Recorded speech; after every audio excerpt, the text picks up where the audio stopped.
हम उनसे मोहब्बत करके दिन रात बहुत रोते हैं। मेरी नींद गई, मेरा चैन गया और चैन से वो सोते हैं। नमस्कार, स्वागत है आपका हमारे इस YouTube चैनल पर। मैं मुनमुन श्रीवास्तव आपका हार्दिक अभिनंदन करता हूं। जी हाँ, चैन से वो सोते हैं, ये आप सबके मन की व्यथा है जो मैं लगभग कल दोपहर से जो है वो सुन रहा हूँ कि सर कोई रिस्पांस नहीं आ रहा है, कुछ नहीं हो रहा, समझ में नहीं आ रहा एलोकेशन हुई भी है कि नहीं है, और अगर हुई है तो किसको कितनी सीटें मिली हैं, और अगर नहीं हुई है तो कब से शुरू होगी। लगातार आपके ये सवाल है। आपको याद भी होगा और शायद आप में से बहुत लोगों ने जाके एक वो वीडियो भी देखी होगी जो आप ही के लिए हमने रात को अपलोड की थी। प्रोफेसर विजय लक्ष्मी नंदा जो कि प्रिंसिपल हैं मिरांडा हाउस की, और मिरांडा हाउस में भी मॉप अप राउंड में कुछ सीटें वैकेंट हैं, और उन्होंने बताया था कि जो कॉलेजेस को जो डेटा है वो मिलना शुरू हो गया है और मेरिट तैयार की जा रही है। तो अभी आपको इसके बारे में बताऊंगा कि और क्या क्या जो है वो विशेष होने जा रहा है, और आपको चिंता करने की बिल्कुल जरूरत नहीं है। जी हाँ, नमस्कार, स्वागत है आपका हमारे इस YouTube चैनल पर। मैं मुनमुन श्रीवास्तव आपका हार्दिक अभिनंदन करता हूँ।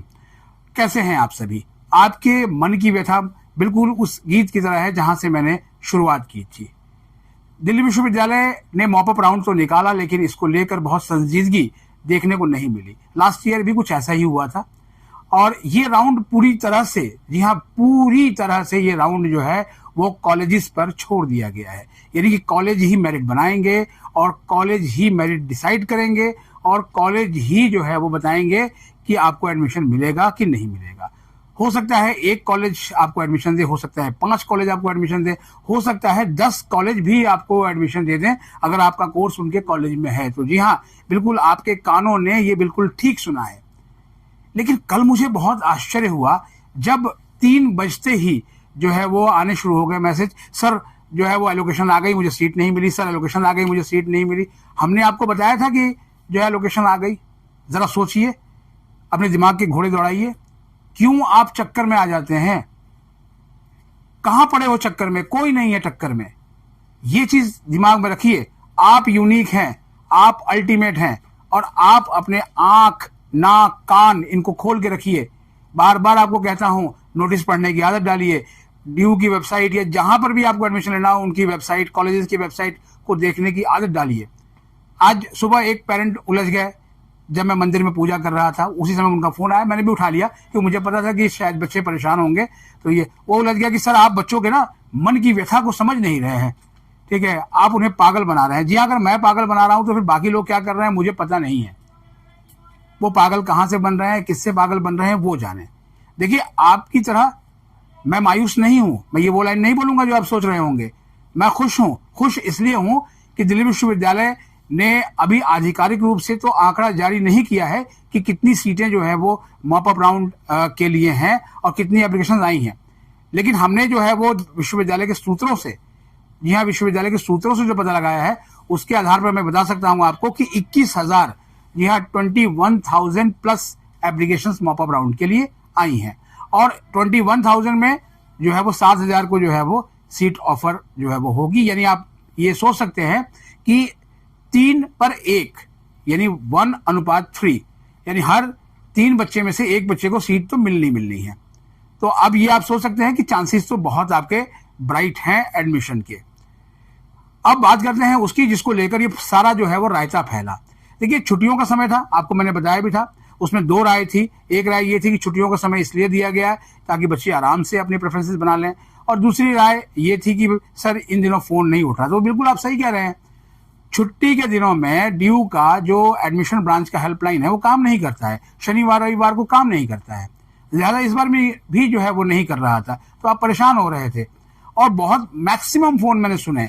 कल रात को 3 बजे तक मैंने आपके कमेंट्स के जवाब दिया। आप जाके टाइमलाइन को चेक कर सकते हैं, क्योंकि मैंने देखा कमेंट्स की बाढ़ आई हुई है। ये तो कमेंट्स वो थे जो वीडियो पे थे, जो व्हाट्सएप पे आए या ईमेल जिन्होंने भेजा उन सबके भी मैंने जवाब दिए। कोशिश की कि मैक्सिमम के जवाब दिए जाए, क्योंकि मैं अपने आप को बच्चों के लेवल पे रखकर देखता हूं, और मैं सोचता हूं कि अगर वो परेशान हो रहे होंगे, ठीक है, तो क्यों ना उनकी परेशानी का समाधान किया जाए। लेकिन अगर आप आ बैल मुझे मार की तरह हरकत करेंगे और खुद ही परेशानी में फंसेंगे तो कोई भी आपको उस परेशानी से निकाल नहीं सकता। अब आते हैं कट ऑफ जो है वो क्या रहने वाली है। देखिए कट ऑफ का जहां तक बात है, खासतौर पे बात करूंगा यूआर कैटेगरी की, तो आपको मैं बता दूं कि बीकॉम में 116 सीटें हैं और जो है वो आपका मैथ्स में 85 है, हिस्ट्री में 70 है, इको में 42 है, इंग्लिश में 39 है, बीए ऑनर्स हिस्ट्री में 35, इसी तरीके से बीए प्रोग्राम में इकोनॉमिक्स प्लस हिस्ट्री कॉम्बिनेशन में 12 है, ज्योग्राफी ऑनर्स में 11 सीटें हैं, यानी कि छिटपुट सीटें हैं। तो आप ये मान लीजिए कि जहां छिटपुट सीटें हैं वहां कट ऑफ नेचुरली हाई होगी।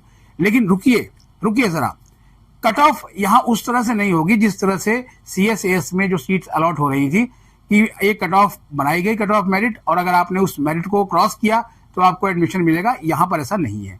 यहां पर जो एप्लीकेशंस आई हुई हैं उसी के आधार पे कॉलेजेस ने उन डिपार्टमेंट को दे दिया है, अपने कॉलेज के डिपार्टमेंट को। जैसे मान लिया कि फला कॉलेज ए कॉलेज है और वहां पर 7 कोर्सेज में 10 या 15 सीटें खाली हैं, तो उन 7 डिपार्टमेंट्स को वो दे दिया गया है डाटा कि ये बच्चों का है जो एप्लीकेशंस आई हुई हैं। अब आप एक मेरिट तैयार करिए। अब वो जो नंबर ऑफ एप्लीकेशंस हैं उसके आधार पर वो एक मेरिट तैयार करेंगे और वो मेरिट जाहिर बात है जिस कोर्स में सीट कम होगी।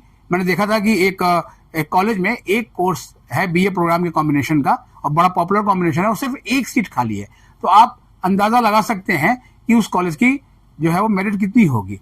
अगर 21,000 प्लस एप्लीकेशंस हैं और 3 बच्चों पर एक बच्चे को सीट मिलनी है तो कट ऑफ नेचुरली उसकी हाई होगी। लेकिन कुछ ऐसे कॉम्बिनेशन जिनमें संस्कृत है, तमिल है, बंगाली है, हिंदी है, उसमें कट ऑफ जो है वो निश्चित रूप से नीचे होगी क्योंकि इनकी सीट्स जो है पहले भी रेगुलर राउंड में नहीं भर रही थी।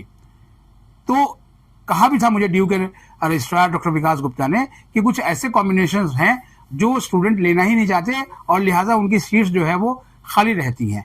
इसको लेकर जो है वो सोचने की जरूरत है और आगे आने वाले सालों में हो सकता है कि सोचा भी जाए कि आखिर वहां पर सीटें खाली क्यों रह जाती हैं। तो जो कम कॉम्बिनेशन है उसमें सीधे आएंगे। अब आपका एक कमेंट पढ़ता हूं। ये कमेंट बहुत ही दिलचस्प कमेंट है और ये कमेंट मैंने ड्यू की डीन एडमिशन को भी जो है वो भेजा था और वो मैं आपको यहां पर पढ़ के सुनाता हूं उस कमेंट को।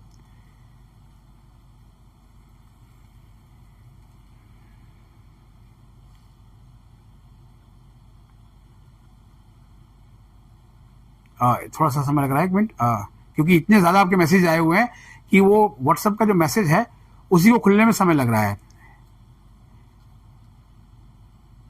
जी हाँ, अब ये कमेंट खुल गया आपका। ये किसने भेजा है कि सर आपकी वीडियोस काफी देखी हैं इस मॉप अप राउंड रिलेटेड पर, पोर्टल में अभी भी नॉट एलोकेटेड ही आ रहा है। जितने भी वीडियोस इस रिगार्डिंग देखी बच्चे यही कह रहे हैं कि उन सबके पोर्टल पे सीट नॉट एलोकेटेड ही लिखा आ रहा है, जबकि सीट तो 8 सितंबर को ही सबको अलॉट होनी थी लेकिन 5 बजे से पहले डिक्लेयर हो गई। तो क्या ये कोई टेक्निकल ग्लिच है? कॉलेज से मेल भी आएगा क्या एडमिशन रिलेटेड? देखिए ग्लिच तो कुछ भी नहीं है। कहा गया था कि 5 बजे के बाद कॉलेज शॉर्टलिस्ट करेंगे।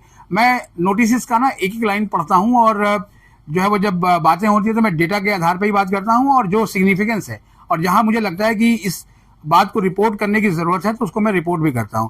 इस संबंध में कहा गया था कॉलेजेस को कि आप 5 बजे के बाद शॉर्टलिस्ट करेंगे, लेकिन आप अंदाजा लगाइए कि सोमवार को छुट्टियों के बाद जो है वो कॉलेज खुले और उनको जो डेटा है वो दोपहर के बाद उनको मिलना शुरू हुआ। इवनिंग कॉलेजेस में तो वैसे भी शाम के 4 बजे के आसपास काम होता है, मॉर्निंग कॉलेजेस के बाद भी जो है वो डेटा। और अगर आप उस इंटरव्यू को ध्यान से सुनिएगा जो मैंने कल रात को अपलोड किया था तो उसमें भी जो है वो उस कॉलेज की प्रिंसिपल बता रही है कि उनको डेटा मिल गया है जिसको उन्होंने डिपार्टमेंट्स को दे दिया है। अब डिपार्टमेंट अपने हिसाब से जो है वो उसके मेरिट तैयार करने में लगे हुए हैं। और जो इसका जो टाइमलाइन है ना, इससे परेशान होने की जरूरत नहीं है क्योंकि इसका टाइमलाइन थर्सडे 11 सितंबर तक है और फीस पेमेंट की जो समय सीमा है वो शनिवार 13 तारीख तक है। तो इतना परेशान होने की जरूरत नहीं है। ये परेशान आपको जो कुछ इन्फ्लुएंसर्स हैं जिनको आप फॉलो करते हैं वो आपको तब भी परेशान कर रहे थे जब सीयूटी की डेट शीट नहीं आई थी, तब भी परेशान कर रहे थे जब सीयूटी का आंसर की आनी थी, जब सीयूटी का रिजल्ट आना था, जब ड्यू का सीएसएस पोर्टल खुलना था। लगातार मैंने देखा और लगातार ही आपको अवेयर किया है। तो इसलिए आज हम उम्मीद करते हैं कि आज दोपहर बाद से जो है वो कॉलेजेस एलोकेट करना शुरू करेंगे सीट्स और आप अपने डैशबोर्ड पर जो है वो नजर बना के रखिए। किसी भी इंफॉर्मेशन के लिए ड्यू के एडमिशन वेबसाइट को लगातार देखिए और जो भी क्वेरी आपकी है वो आप कमेंट बॉक्स में लिख दीजिए। मैं कमेंट सारे पढ़ता हूं और जो बहुत आवश्यक कमेंट लगते हैं उनको हम आगे भेजते भी हैं, अगर वो बहुत उसमें कोई तकनीकी सवाल होता है, और जब तक उसका जवाब प्राप्त नहीं होता हम उसके बारे में आपको कुछ भी नहीं बताते। फिलहाल मैं आप सभी को अपनी ओर से शुभकामनाएं दूंगा, क्योंकि ये एडमिशन का ऑलमोस्ट लास्ट राउंड है। ऑलमोस्ट इसलिए कह रहा हूं क्योंकि इसके बाद जो है वो राउंड होने की संभावनाएं नहीं है, क्योंकि डूसू यानी दिल्ली यूनिवर्सिटी स्टूडेंट यूनियन का इलेक्शन होना है 18 को, और ये राउंड जो है वो आपका 13 को समाप्त हो जाएगा। और उसके बाद जिनके एडमिशन होंगे उनके आई कार्ड्स वगैरह बनेंगे, ताकि वो अपने कॉलेजेस में, अगर उनका कॉलेज डूसू से एफिलेटेड है, कि वो वोट डाल सकें।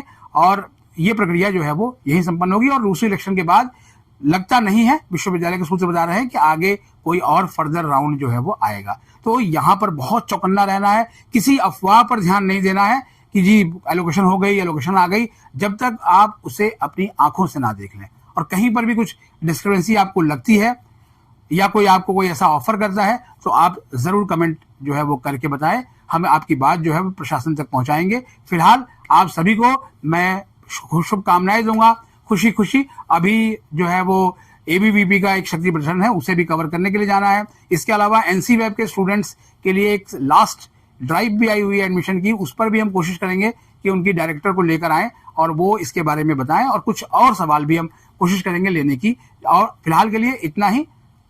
अगर हमारे चैनल पर नए हैं, चैनल को सब्सक्राइब कर लें और इसे अपने दोस्तों के बीच शेयर करें। मिलते हैं एक और एपिसोड के साथ, तब तक के लिए नमस्कार।